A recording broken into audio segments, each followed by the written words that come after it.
Hello, just a short video clip of this lovely logging horse that I saw at the Weald and Downland Museum. And it's pulling a timber wagon, sometimes called a timber forwarder.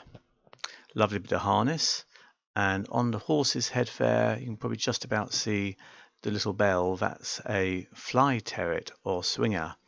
And apart from decoration, it helps keep flies away from the poor old horse. Very nice bit of harness there, lovely leather work, and a good padded collar, which obviously takes some of the pressure of pulling the rather heavy timber loads.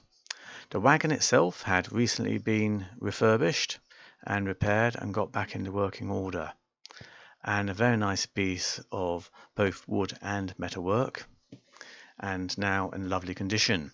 And they can change the length of the wagon by drawing the rear axle wheels towards the front or further from the front, using like a dowel system in that main crossbeam, depending really on how long a log you're trying to pull. Anyway, there it is, beautiful bit of kit. Hope you enjoyed seeing that, and thanks very much for watching.